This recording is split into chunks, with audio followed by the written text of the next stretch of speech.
Sure.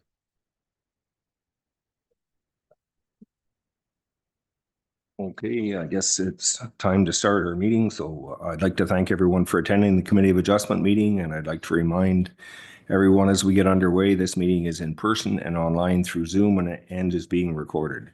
Everyone online will be muted with the exception of committee members and staff.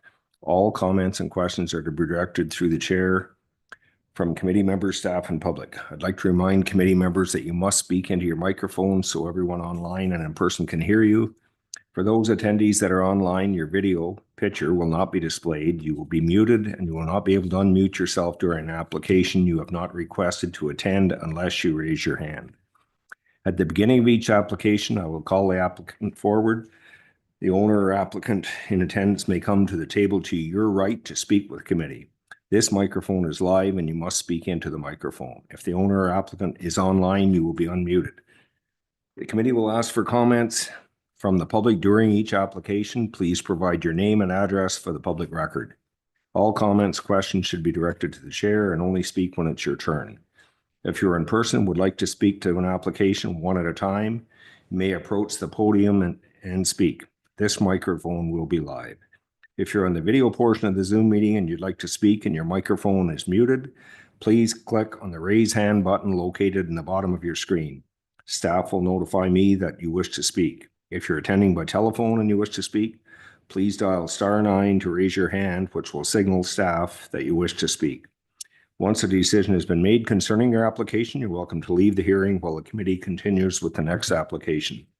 Members in attendance today are Bruce Craig, Catherine Graham, Paul Veenstra, Todd Robertson, and myself, Jim Keogh. Our staff in attendance are Senior Planner Lindsay Lambert, Planner Kyle Peel, Secretary Treasurer Amanda Werner McKellar.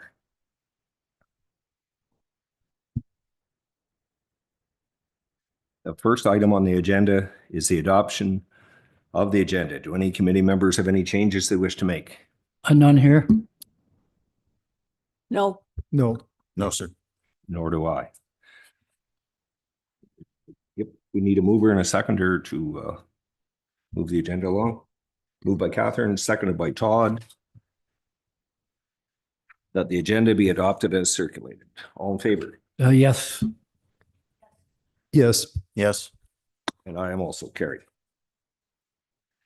Second item on the agenda is the adoption of the minutes from their January 28th, 25 meeting. Do any committee members have any changes or suggestions they wish to make? None here. I have none. No. None here, sir. Nor do I. All in favor? Oh, I need a mover and a seconder. Yeah, okay, moved by Bruce, seconded by Paul. That the minutes of the January 28th, 2025 hearing of the Committee of Adjustment be adopted as circulated. All in favor? Yes. Yes. Yes. Yes. And I am also carried. And the third item on the agenda is wondering if anybody have a declaration of interest, pecuniary or otherwise, I have none. I have none. No. None here. or none here.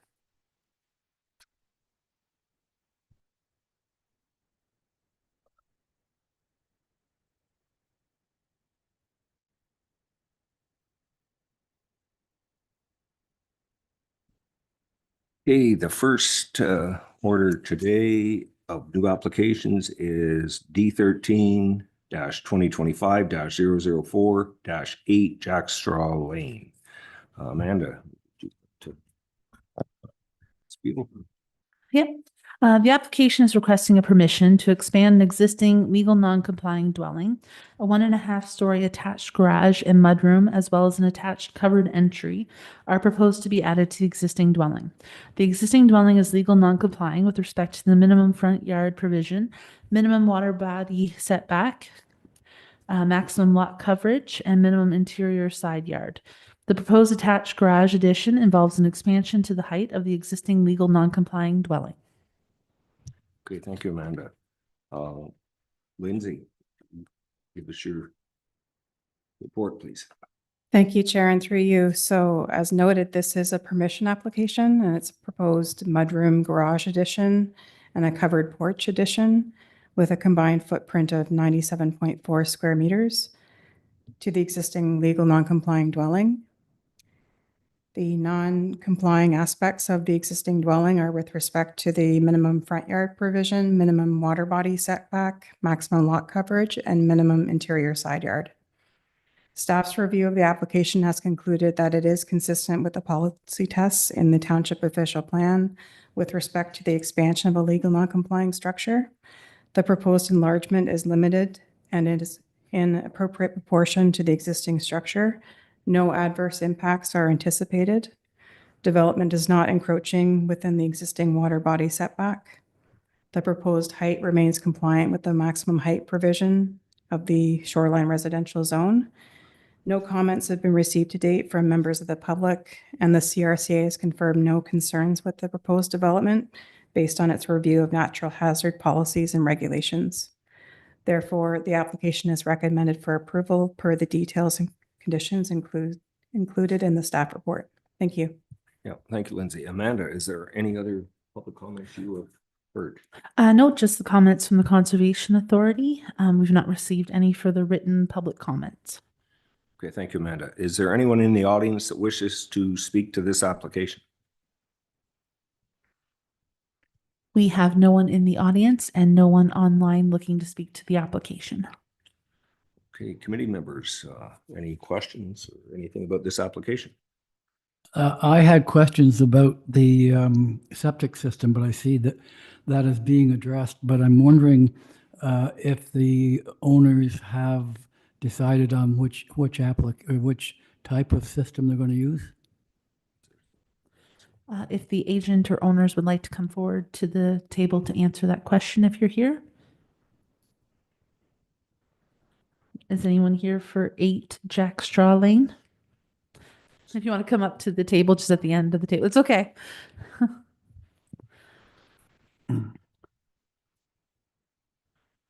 The microphone is live, so you can just talk right there. Thanks.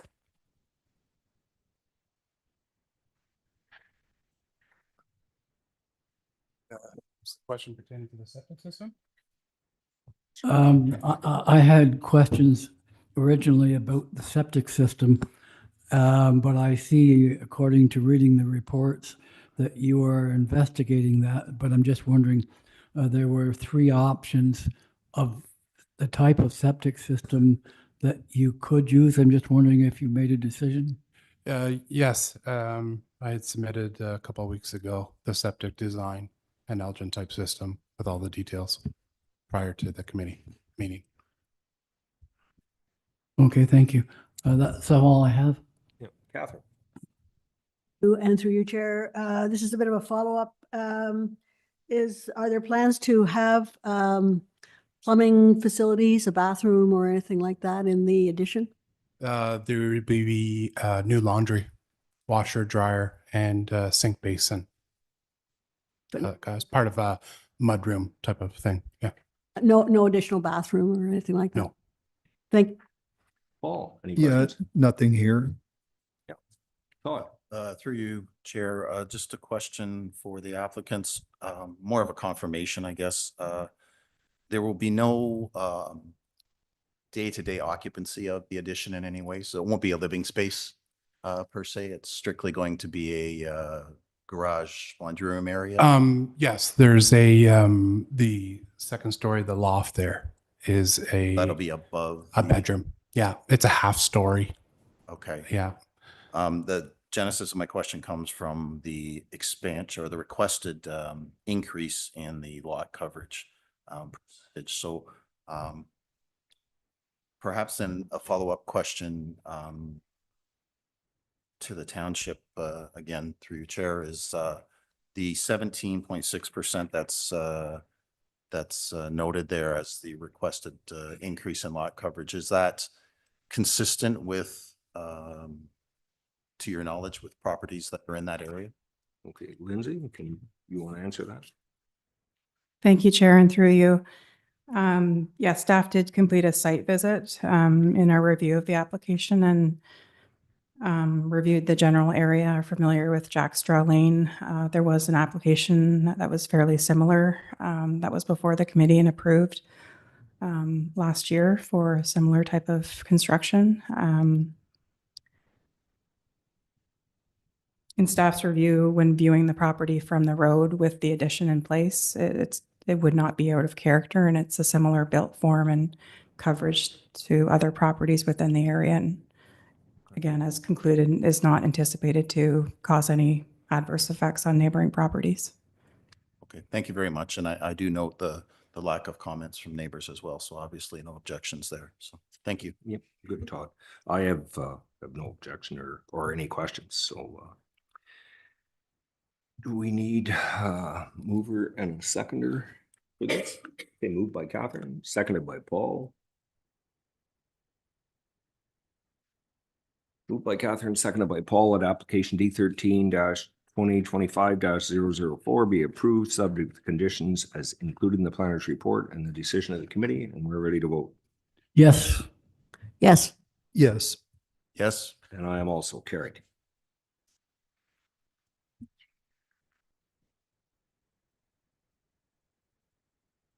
Okay, next on our agenda today is D13-2025-005-131 Ivy Lee Road. Amanda, would you confirm if they're here? Yes, there are people here in the audience, and if we have questions, they can feel free to come forward at any point in time. So the application is requesting a permission to expand an existing legal non-complying dwelling, an expansion and enclosure of an attached deck as a sunroom, and attached uncover and at-grade decking were completed by previous owners in the absence of necessary municipal approvals. The current owner is proposing to replace the sunroom with a wood frame sunroom on the same height, size, and volume as the existing sunroom. The proposed permission is for the expansion of the footprint, floor area, and lot coverage. The existing dwelling is legal non-complying with respect to the minimum front yard provision of the shoreline residential zone, the minimum setback from the high water mark, the regulatory floodplain of the St. Lawrence River, maximum lot coverage, and minimum interior side yard.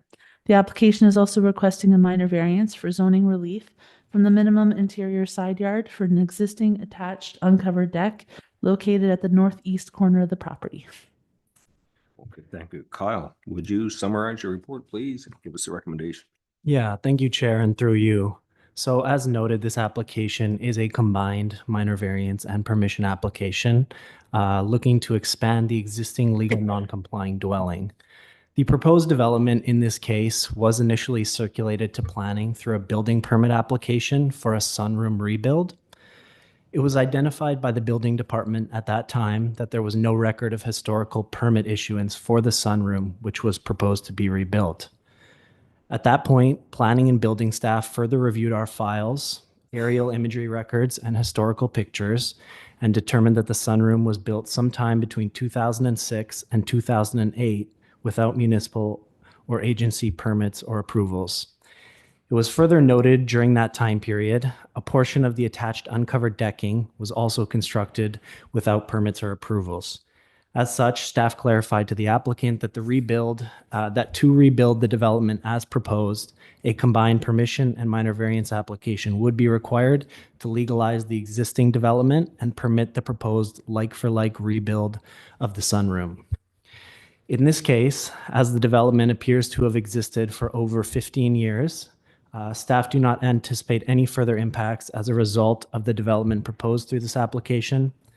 The sunroom is proposed to be rebuilt to the same size, height, and volume that currently exists and will encroach no closer to the water than the existing sunroom. The attached uncovered decking is not proposed to be rebuilt through this application, and the proposed reduction to the side yard is also existing and is not proposed to further encroach towards the neighboring property. Through the township encroachment policies as described in the zoning bylaw, the attached uncovered deck would be permitted to be located 1.2 meters from the interior side yard, whereas the development is currently located 0.6 meters from the side yard, which represents a reduction of 0.6 meters.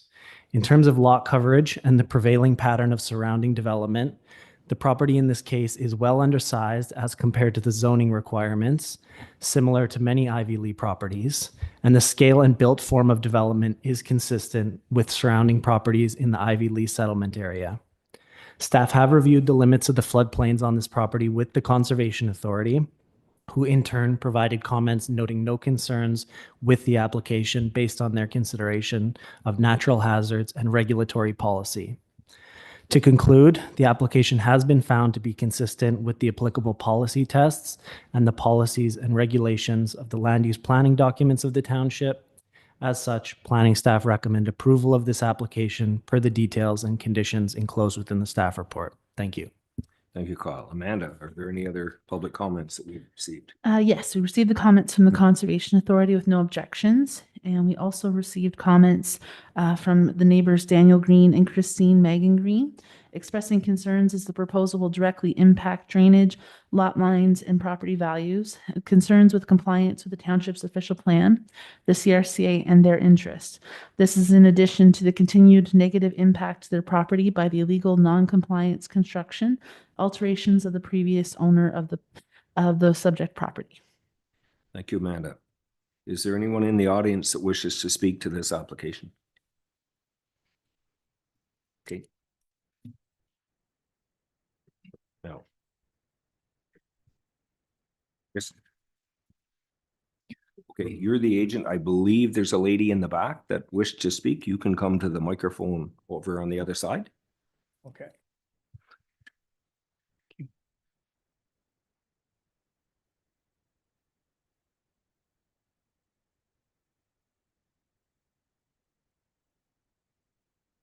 You can give us your name and address, please. Sure. Good afternoon. My name is Christine Mangan Green, and with Daniel Green and the property known as Green Electric Plumbing and Heating Limited as ownership, have owned the property at 135 Ivy Lee since 2003. We're in receipt of the application through the applicants and their agent, Steve LaRue. And we wish to point out that kind of peculiar to this application is that we don't have to look to the future, we can only look to the past as to what the expansion and the ongoing expansion, band-aiding of that expansion has caused not only to the property at 131, but also to the property at 135 Ivy Lee. So as you said, the initial construction of an unopened deck was initiated in the years from 2000 to 2008, all without municipal approval. And the property for our use at the time was occasional use. It was bought as an investment property, and we lived there, stayed there, but not all the time. So we're not always aware of what was happening. However, the new owners have inherited that, and while we are happy about an upgrade and hopefully a correction to that, we must point out some underlying issues that we've had with the issues, and we want to bring concern, and for that reason oppose the application as it is, because I don't believe that anyone at the township or CRCA, building inspectors, would have been aware of the following issues that we've incurred.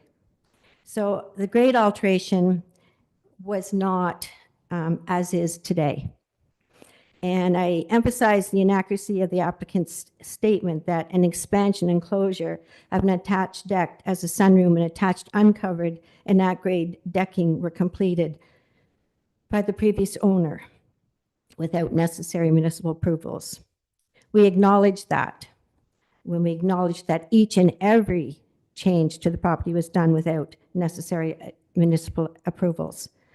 But what we wish to bring to your attention is that when the east deck attachment was constructed, it wasn't done to the existing grade, but by altering the then existing grade between the two properties, 131 and 135, which ultimately created a change in that grade so that there was a serious steep slope, which ultimately directed water runoff and surface runoff to our property, causing drainage issues, water flow across our property, causing basement flooding, humidity issues, and foundation damage concerns to the property at 135.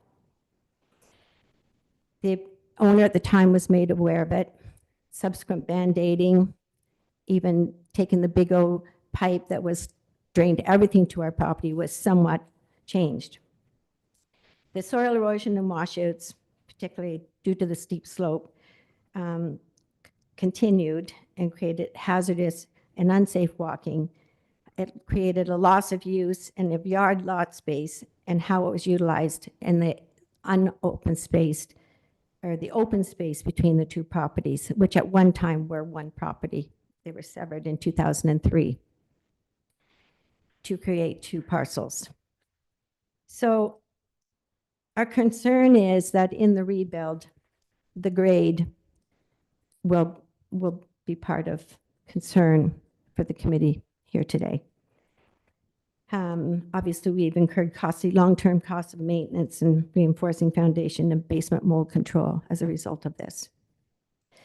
Other changes, airflow change, east to west, west to east, north to south, south to north, all have been altered by the, I guess, expansion of the unopened deck to then a closed-in deck to an addition of a walkway to support the slippage, structural deterioration, which ultimately happened because of the grade and neglected to make strong supports to that, which then eroded onto our property.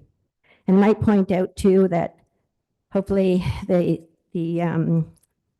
all of you are aware that in 2017 and 18, where we had the flooding on the St. Lawrence River, and bring your attention to the flooding and impacts to the properties in that area.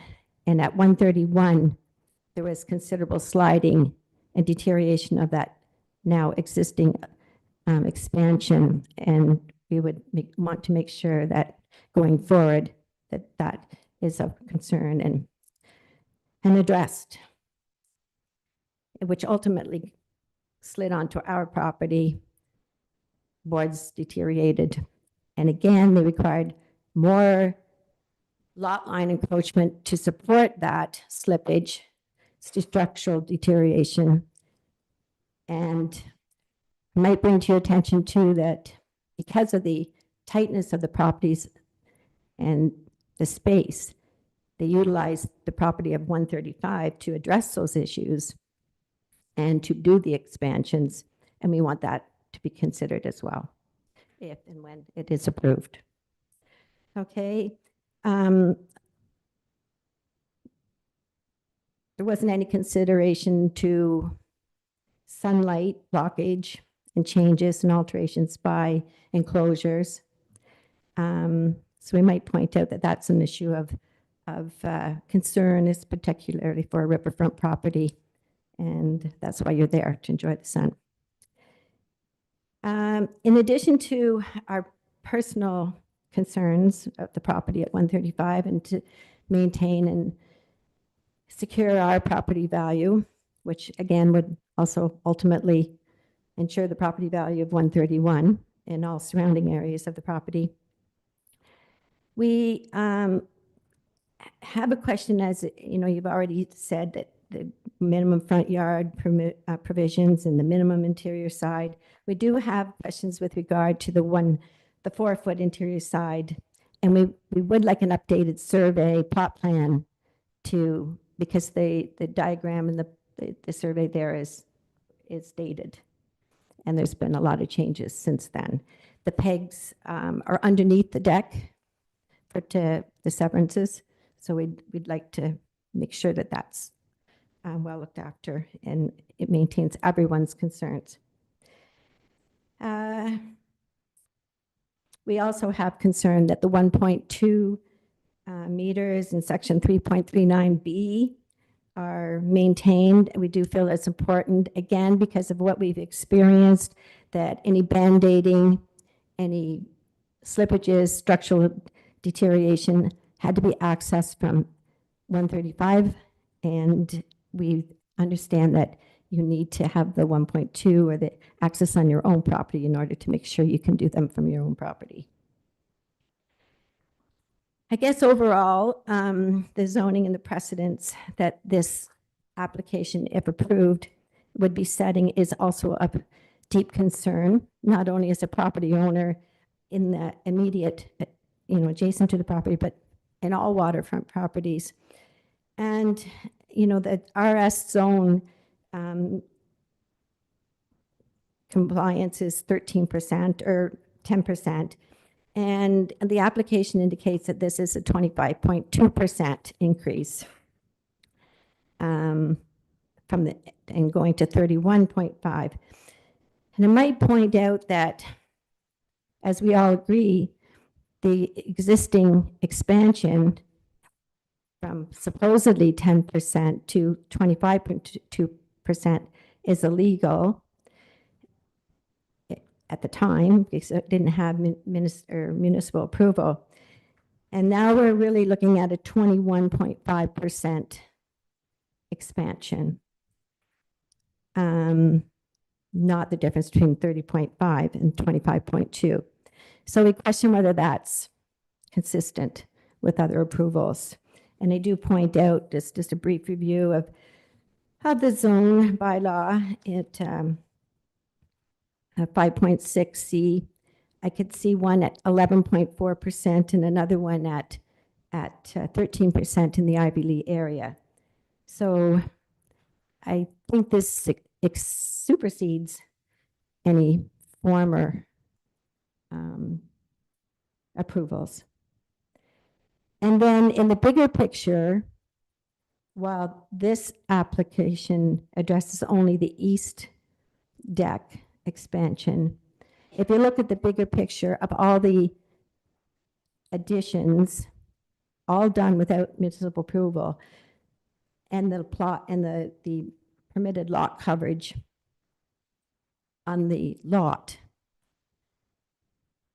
and I guess your site review plan, your plan would have see this visibly, that there is no land space on the property of 131. It's all covered by either the original building, the uncovered deck that was then covered, and then additional deck.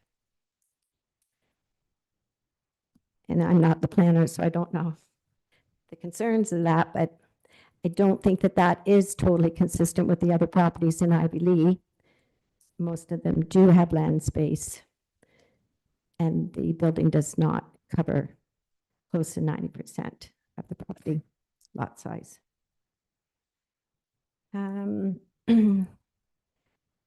We do believe that given the proximity to the St. Lawrence River, that there are environmental impacts. We see where, and perhaps it's been corrected, water discharge into the river. Don't know if that's because of the large deck and coverage of footprint of the lot, but that's something of concern. And so it would be beneficial that if this is approved, that the expansion be comply with environmental best practices and minimize potential harm to the shoreline, which we've already witnessed. Okay. And consideration to the surrounding ecosystem, again, impacts which we've already witnessed. So as a long-term resident and someone who's been involved with some developments and, property ownership throughout the years, an overview that would be a concern of the process here, where the illegal expansion was made, additional illegal expansions to the property were made, the original footprint is changed. And in other cases where this has happened initially, township jumped on it, CRC jumped on it, and the process was to correct the wrongdoing. I feel that in this particular circumstance, that the process to have a an illegal expansion, well, admittedly, well, unfortunately inherited, is somewhat being condoned because it can be interpreted that the application requesting that the non-compliances, the illegal expansion, are those numbers, and the new application are piggy-banked on the measurements and the percentages of the illegal expansion. I hope I made myself clear on that. So I point that out because, as we all know, there's been a lot of non-compliances in the township and wiggle way back to get them complied with. So I think that in consideration of the application, we need to be collectively concerned that first of all, that we have great respect and compliance to the zone bylaw and the official plan, but also in what this is going to be as a precedent-setting case. So I thank you for your time, and I'm not sure if I'm supposed to take questions. I do have a copy of our expressions of interest and concerns and opposition, if anyone is interested. Yeah, so I can speak to some of these concerns for sure. Thank you, Chair, and through you. So the first concern, one of the larger concerns noted, was regarding grading. So I will note that grading is not regulated through the zoning bylaw. Grade changes are a civil issue and a CRCA issue, and the applicant is seeking a retroactive CRCA permit for alterations. Another concern noted was regarding flooding, and as noted in the planner's report, the floodplain boundaries were reviewed alongside the CRCA, and it was determined by their office that they had no concerns with the application in regard to the flooding hazard. Further, the sunroom is going to be required to meet the CRCA's flooding standards in regards to the rebuild. So further, regarding airflow, airflow is not a land use precedent. It's not something that's reviewed through the land use process.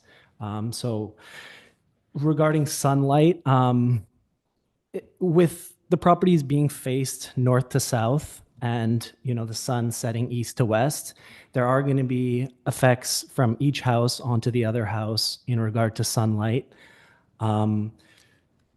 In regard to the use of the neighboring property for staging and construction matters, again, that's a civil issue that the township wouldn't be involved in. It is your right to, not allow the neighboring property to use your property for any staging.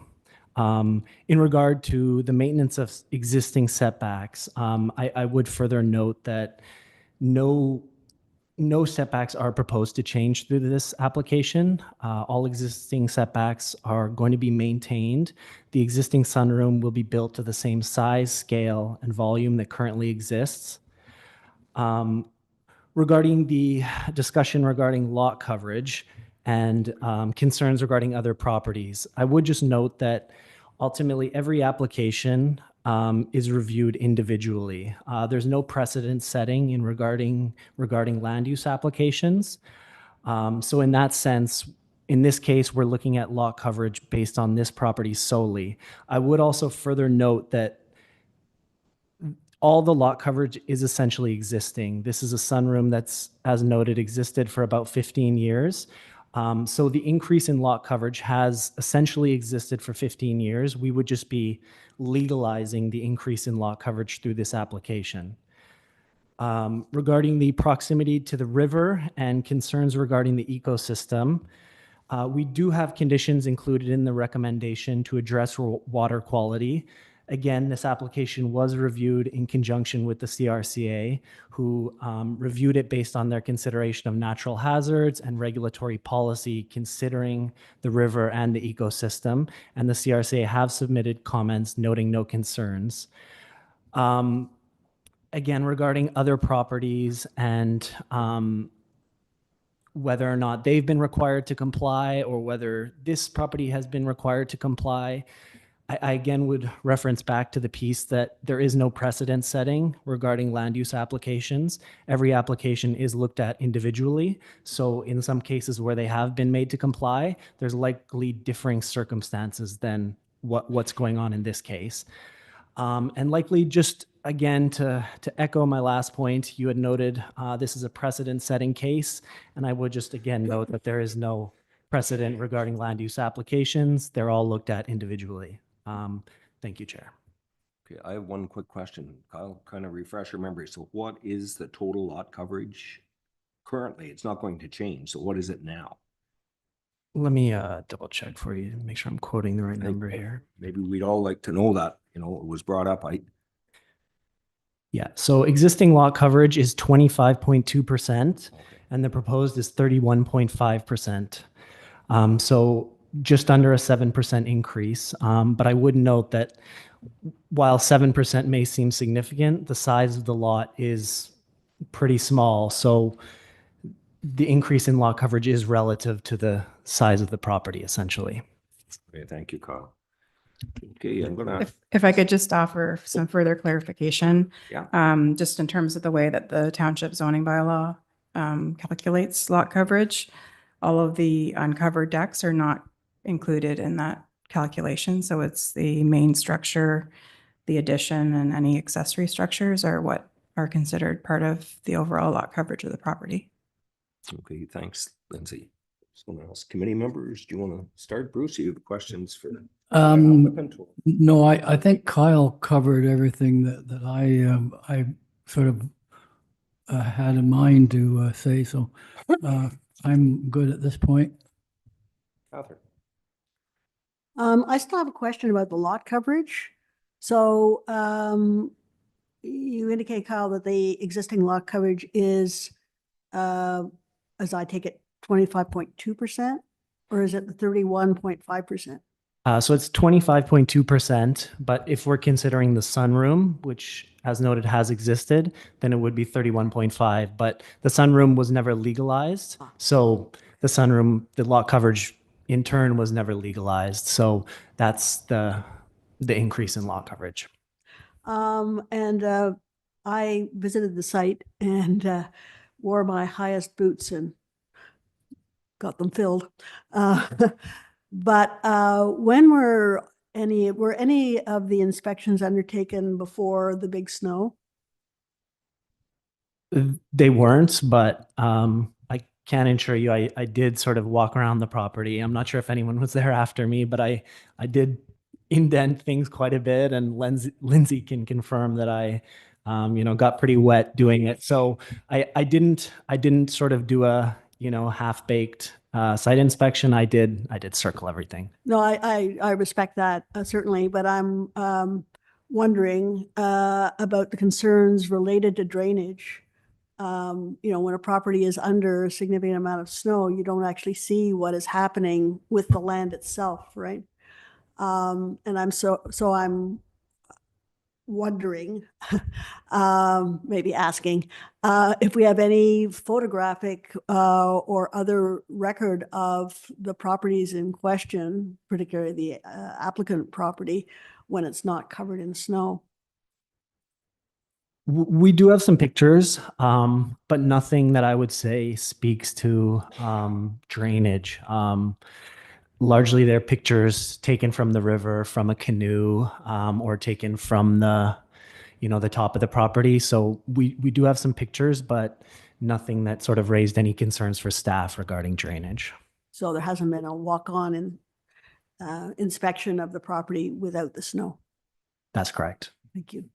My final comment is that looking at the property physically, anything would probably be an improvement on the existing structure. So, but I remain concerned about the drainage issues and the way it has been suggested that the terrain has been altered, and we don't seem to have any information on that. So I will pass on to my colleagues.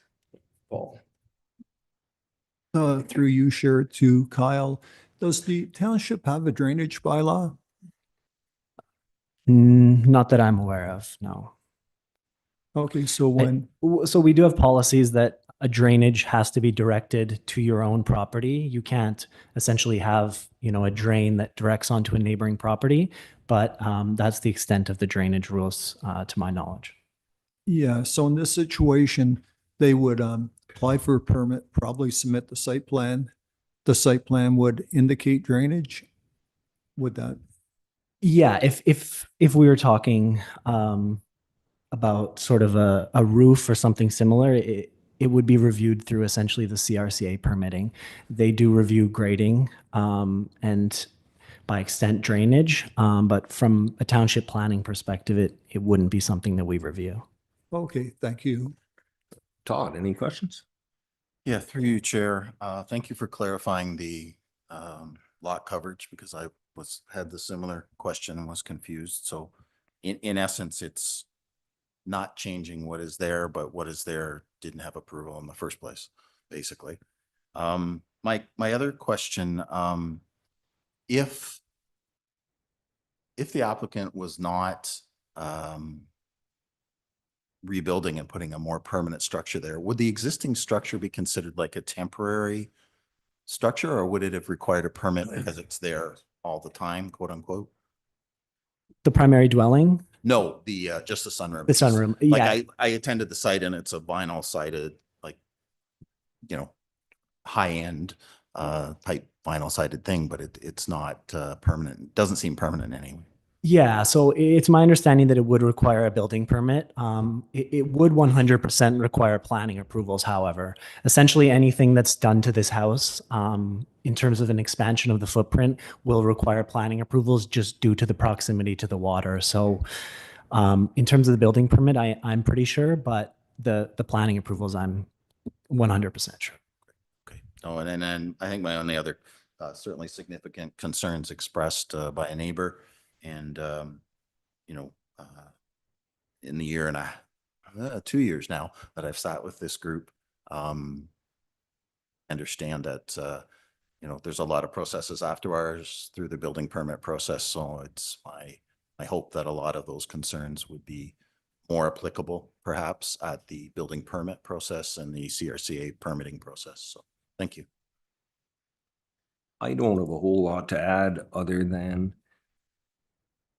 there's not a whole lot of actual real footprint or roof going to change. And whatever snow or rain falls on that property isn't going to be max, you're not going to add any more.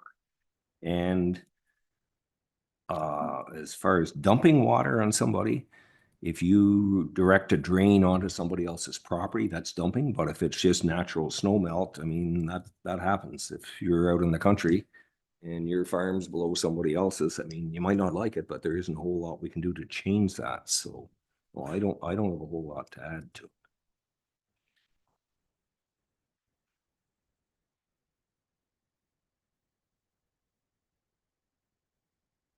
Yep.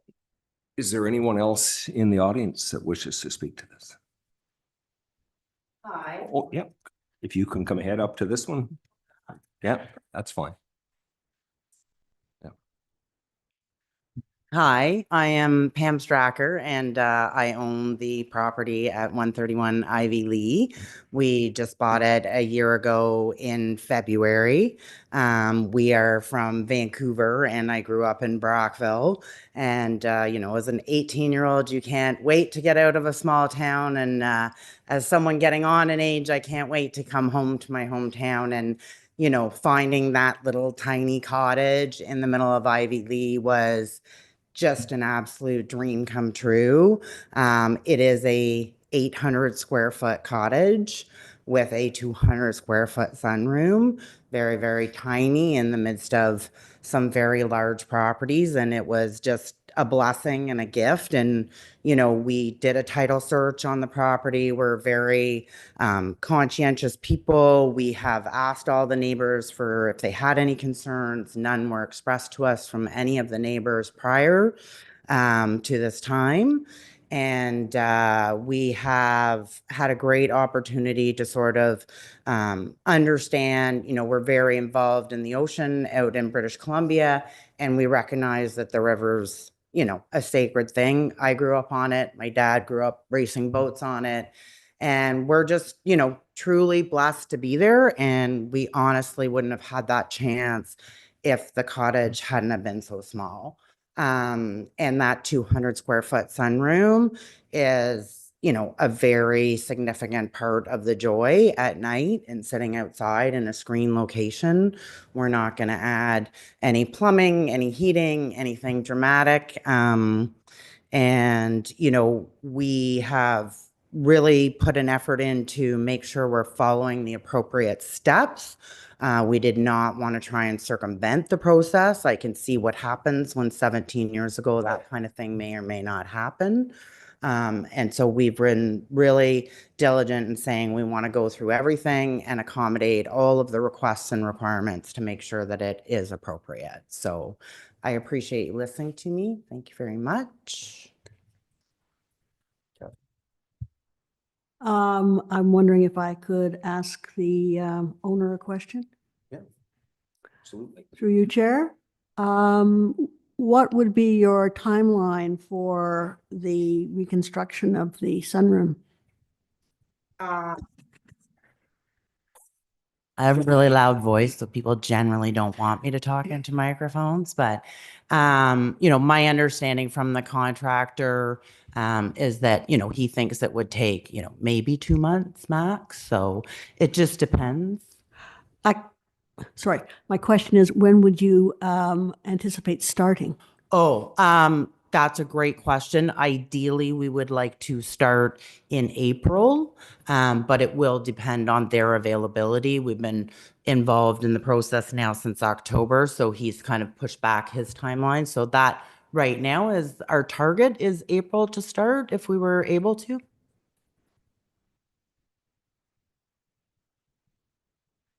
Okay, I'm going to actually open it up to everybody here. Bruce? Go Mm, ahead. Through you, Chair. Just wondering what the septic system is on the property. Is it a holding tank or, okay, and it's pumped on a regular basis? Yes, it's a holding tank. Yes. Thank you. And we have an alarm on it too. A new experience for me. Okay. Hey, Catherine, any other questions? No. Okay, Paul? Todd? No, I haven't either. I guess, realizing what everything's happening. I mean, it's a really restricted lot. You haven't got a lot of room to come and go on. Hey, we need to move it to something.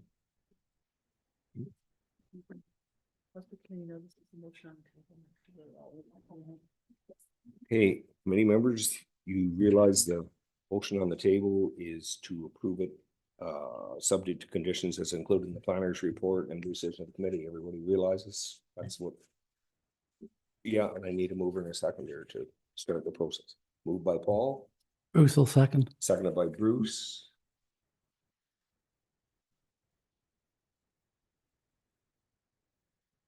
Moved by Paul, seconded by Bruce, that application D13-2025-005 be approved, subject to conditions as included in the planner's report and the decision of the committee. Ready to vote? Yes. Yes. Yes. Yes. Yes, carry. Thank you very much. Okay, next on the agenda is D13-2025-006, 146 Golf Club Lane. Amanda, would you confirm if they're here or what's going on?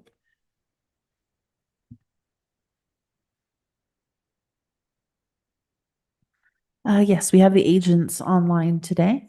If you have any questions, I will read the purpose. The subject application is proposing minor variance to facilitate the construction of a two-story detached garage with 2 vehicle spaces at grade and a storage area on the second floor. Zoning relief is required from the 4% maximum accessory structure lot coverage provision and the 7-meter maximum accessory structures height provision of the township zoning bylaw. The proposed maximum lot coverage for accessory structures for the subject property is 4.5%. The maximum height of the detached garage is 7.7 meters. Okay, Lindsay. you give us your report, please? Thank you, Chair, and through you.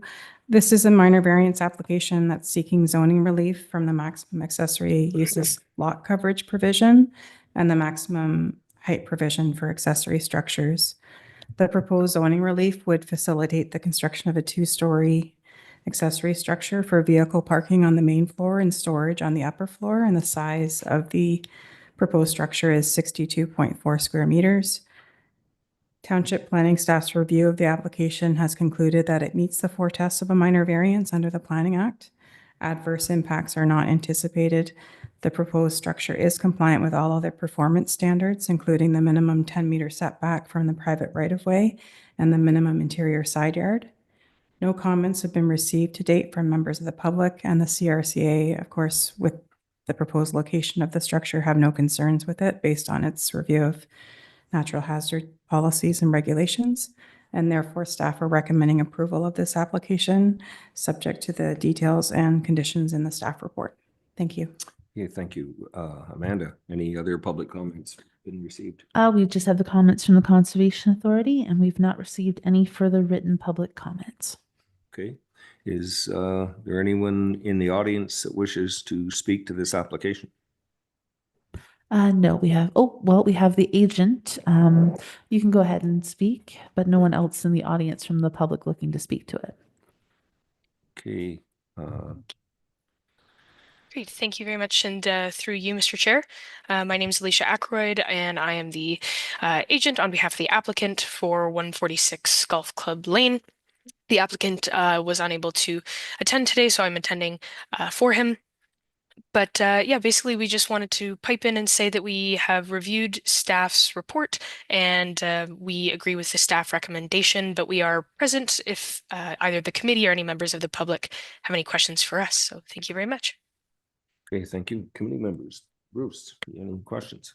I guess my only question is are you going to excavate the site to accommodate the level for drive-in, I would assume? Through you, Mr. Chair, the current driveway is able to be accessed from the private golf club lane.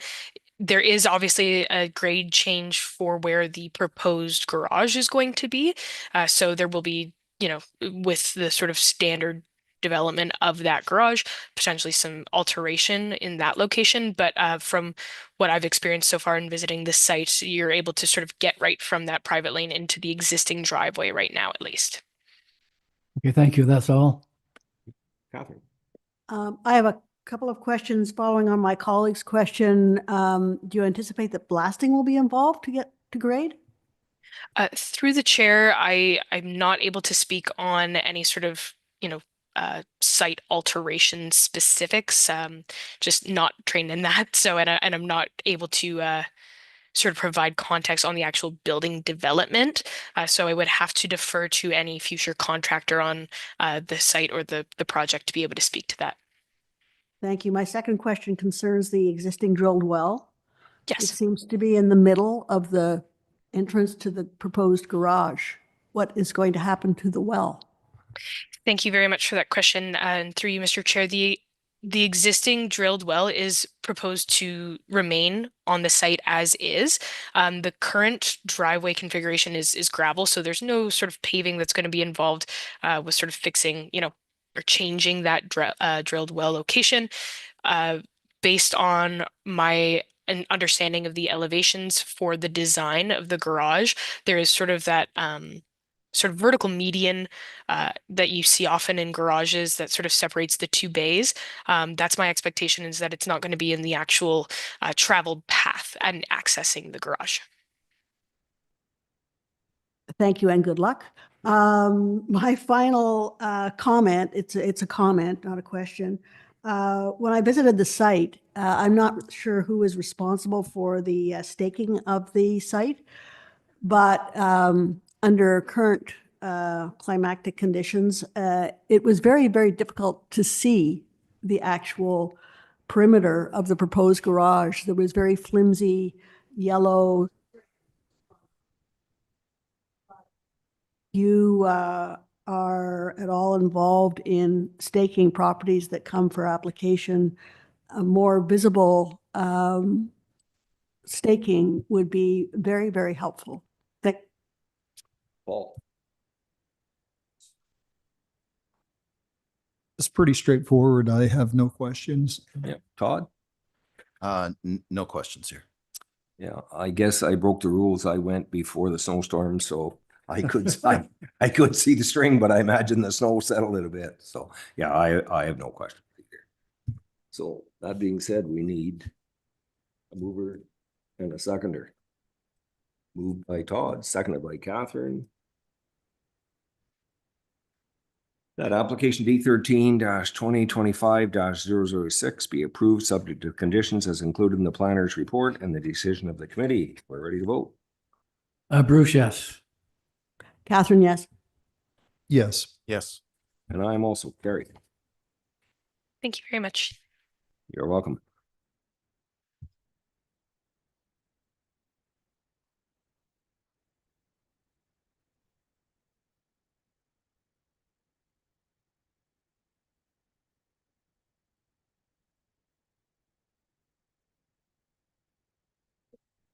So, other business.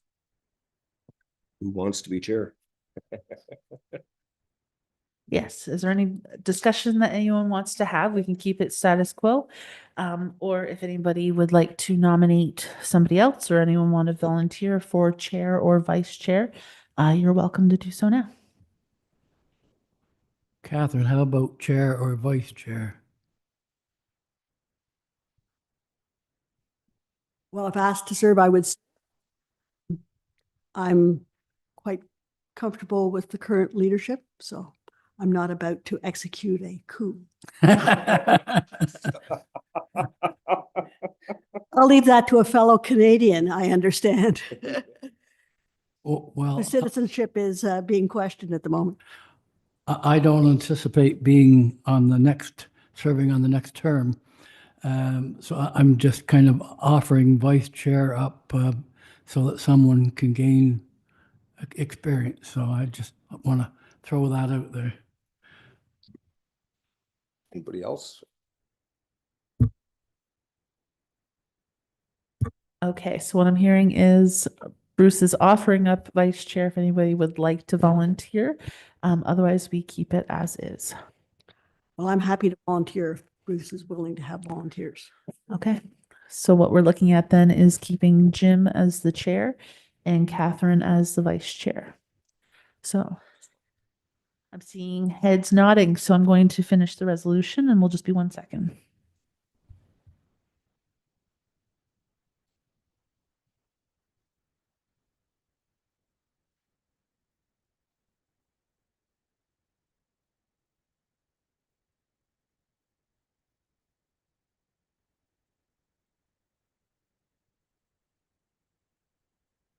Oh, we need a mover and a seconder that I guess I be appointed chair and Catherine as vice chair. So, I'll move.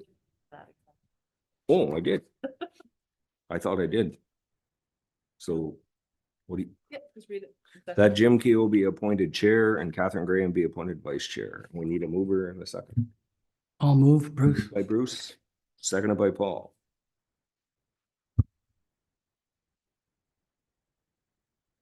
All in favor? Yes. I'll abstain. Yes. Yes. Okay, that's it. Carried.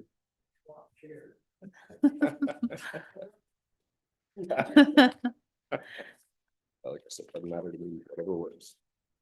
Perfect. So that is the only other thing under other business.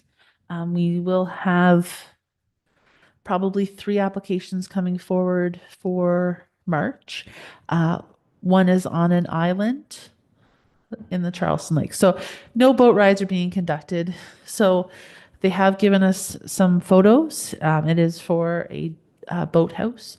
But I have made it clear that it is up to you whether or not you want to defer the application, but they're willing to bring it forward for March for consideration. Which island is it?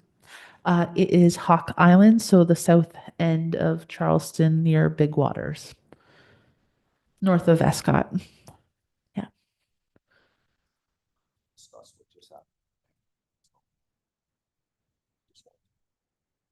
snow meetings and stuff. It's probably all the time. They owned the property 20 years ago when all that was done, and we never heard anything till today. So I just kind of wonder why water runoff would be an issue now. What would be different than it would have been 10 years ago? So we can, yeah, so because that's already closed for that, so. Yes, and those are things that, you know, as staff, we look at, we speak to everybody about, like, and they're addressed through the report what we can report on, so.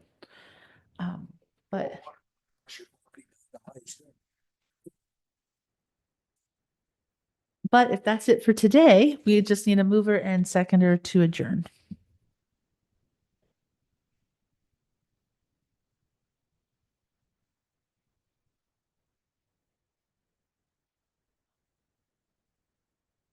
Here, just us. Moved by Todd and seconded by Catherine that the Committee of Adjustment will adjourn to meet at call of our Secretary Treasurer. All in favor? Yes. Yes. Yes. Yep. I am too. Carried. Perfect. Give them the